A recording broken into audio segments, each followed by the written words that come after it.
Saudara-saudari terkasih, apakah saudara sudah memulai hari ini dengan penuh sukacita dan punya niat untuk berbuat baik meskipun kecil? Semoga Tuhan memberkati niat baik saudara. Mari kita hidup sepenuhnya, karena hidup itu begitu berharga.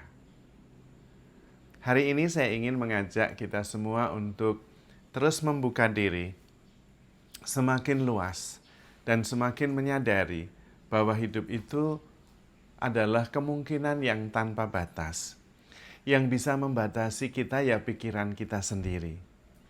Namun kabar baiknya adalah bisa mengatur dan mengubah hidup kita sekaligus menyadari akan peranan kekuasaan yang jauh lebih besar yang bisa membantu kita untuk menentukan arah yang paling baik yang bisa kita tempuh untuk kehidupan kita.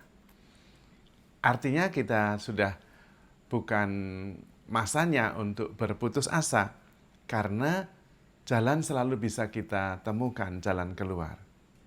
Bersama Tuhan, bersama dengan daya pikir dan kesadaran kita.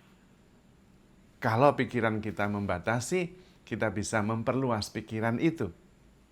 Intinya seperti itu. Hanya memang kita ini kadang-kadang memang agak kontradiktif. Atau dalam bahasa sederhananya, lucu-lucu. Kita percaya bahwa Tuhan itu penyelenggara kehidupan yang bijaksana. Dia bijaksana, mempunyai kemampuan dengan kebijaksanaannya mengatur kehidupan ini sehingga bisa menjadi begitu baik. Kita mempercayai hal itu. Tapi pada saat yang sama, kita ingin mengatur kehidupan kita dan kehidupan orang lain. Bukankah itu kontradiktif? Bukankah itu lucu?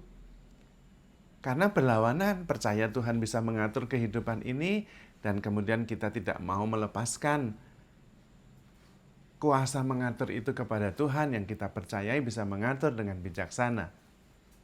Ketika ada sesuatu yang tidak sesuai, kita merasa frustrasi, bahkan kemudian kita mempertanyakan kebijaksanaan Tuhan. Nah, itu kan lucu, kontradiktif. Kalau percaya bahwa Tuhan itu maha bijaksana, mengendalikan kehidupan yang begitu besar, ya sudah, kita percaya saja. Tidak usah ikut memikirkan, lalu terlibat, bahkan ikut mengatur. Percaya saja, lalu terlibat sebagai bagian dari rencana Tuhan. Bukan rencana kita, tetap yang mengatur adalah Tuhan. Nah, di situ juga ada kontradiksi. Kontradiksi yang lain adalah kita menyadari bahwa sebetulnya kita tidak mengerti orang lain itu. Karena berbeda cara dibesarkannya, dan ada ungkapan dan kita percayai. Dalamnya laut bisa diduga, dalamnya hati siapa yang tahu. Itu artinya kita tidak tahu tentang orang lain. Tapi kok kita menghakimi, menilai dia begini, dia begitu, padahal kita tidak tahu. Nah, katanya nggak tahu, kok menghakimi?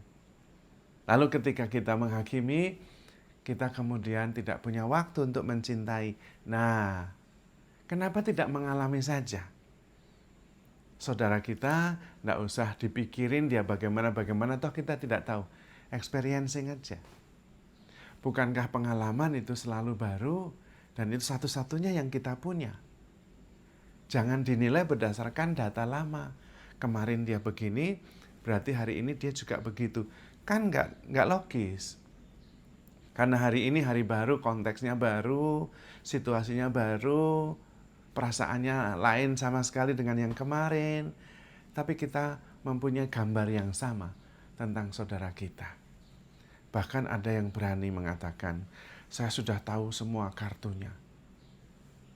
Itu kan juga lucu, karena kita nggak tahu. Tapi kemudian kita bisa bersikap dengan cara seolah-olah kita mengetahuinya. Dari pengalaman ini, saya ingin mengajak kita untuk menyadari bahwa sebetulnya kita banyak tidak tahu dan kita tidak banyak mempunyai kuasa atas orang lain. Jangankan orang lain, atas diri kita sendiri kita juga nggak punya kuasa sebetulnya. Mengatur nafas sendiri nggak bisa, mengatur panca indera sendiri aja nggak bisa. Panca indera kita itu jalan sendirinya kok. Mendengar ya mendengar begitu saja. Kita nggak bisa mengatur dan mengatakan, telinga kamu jangan mendengar ya, nggak bisa itu. Atau kamu mendengarnya yang musik saja ya, suara burung nggak bisa. Mata juga, mata nggak bisa diatur. Kamu jangan melihat ya hari ini ya, nggak bisa, mata yang melihat begitu saja, kita nggak bisa ngaturnya. Bahkan ada sebuah pertanyaan besar, sebetulnya siapa sih yang mengatur-ngatur itu? Dan itulah ego sebetulnya. Ego itu seringkali mengklaim bahwa dialah yang mengatur segala-galanya. Hidup saya yang mengatur saya. Saya itu siapa? Dia mengatur semuanya padahal nggak punya kuasa untuk mengatur, tapi mengklaim bisa mengatur. Bahkan termasuk diri kita ini diklaim oleh saya itu tadi sebagai pribadi tunggal. Lah padahal di dalam diri kita itu ada banyak bakteri di usus kita, di bagian-bagian diri kita untuk membantu pencernaan. Kalau nggak ada bakteri itu kita mati. Ribuan lah, kok kita mengatakan saya sendiri. Sendiri gimana? Banyak klaim yang keliru oleh yang namanya saya itu. Termasuk bahwa saya bisa mengendalikan dan mengatur hidup saya. Nggak bisa. Wong mengatur nafas saja nggak bisa, mengatur panca indera nggak bisa. Kok mengatur hidup ini? Lalu malah bisa mengatur orang lain. Walah itu sudah terlalu jauh. Kekeliruan atau ilusi yang terlalu jauh. Yang bisa kita lakukan adalah sebuah keterbukaan. Seperti yang ditulis dalam 1 Korintus 13 tentang kasih.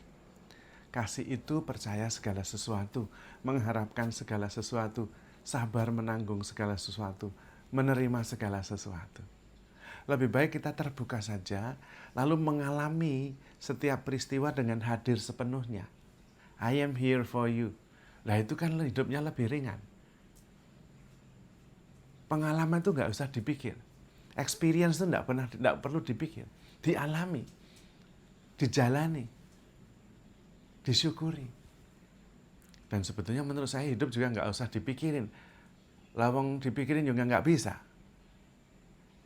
Karena yang menyelenggarakan itu Tuhan, kita ikut saja dan bersyukur dan memberi diri yang terbaik dengan hadir sepenuhnya, dengan masuk dalam peristiwanya, dalam setiap pengalaman sepenuhnya. Lalu mensyukuri segala-galanya. Lalu menjalani hidup ini dengan penuh rasa syukur. Itu saja. Karena kita nggak mempunyai kemampuan apa-apa kok untuk mengatur kehidupan ini. Lawang mengatur nafas sendiri, mengatur panca indera sendiri aja nggak bisa kok mengatur kehidupan. Mengatur peristiwa. Bersyukur saja boleh mengalami peristiwa. Pasti ada rencana Tuhan di situ. Kita bersyukur boleh mengalaminya. Hidup malah nggak muyeng, nggak mumet. Kita mau merencanakan ini, walau gagal total lah, malah pusing kita. Lalu kita merasa gagal. Padahal memang kita nggak bisa ngatur apa-apa. Kita itu harusnya bersyukur saja, Tuhan sudah punya rencana indah dalam setiap peristiwa, dan kita dilibatkan di dalamnya. Lalu bersyukur, siapa sih saya ini kok dilibatkan Tuhan dalam peristiwa ini? Nah lalu setiap peristiwa menjadi anugerah yang menakjubkan. Hidup kita juga jauh lebih ringan, lebih penuh syukur, dan lebih menakjubkan. Tidak usah berpikir banyak-banyak, sedikit saja. Menurut Rasul Paulus, berpikirlah yang baik, yang benar, yang mulia. Yang lain nggak usah. Karena sebetulnya juga nggak penting-penting amat. Kita bersyukur saja boleh hidup dan boleh terlibat dalam rencana Tuhan yang indah. Biarlah tetap Tuhan yang merencanakan dan kita terlibat di dalamnya dengan rasa syukur. Bukan kita yang mengatur, lalu Tuhan yang harus ikut kita. Itu yang membuat kita frustrasi. Karena kebalik-balik, lucu-lucu, dan kontradiktif seperti tadi saya sampaikan di awal. Maka karena kita seringkali pikiran kita kontradiktif dan terbatas, lebih baik memikirkan yang baik saja, yang benar dan yang mulia. Lalu terlibat sepenuhnya dalam setiap peristiwa dan kemudian mensyukurinya. sehingga kita bisa mencintai. Hadir dari hati, hadir dengan kasih, supaya semua makhluk bahagia dan rencana Tuhan terlaksana. Maka saudara-saudari terkasih, handle yourself with care, because you are love. Tuhan memberkati.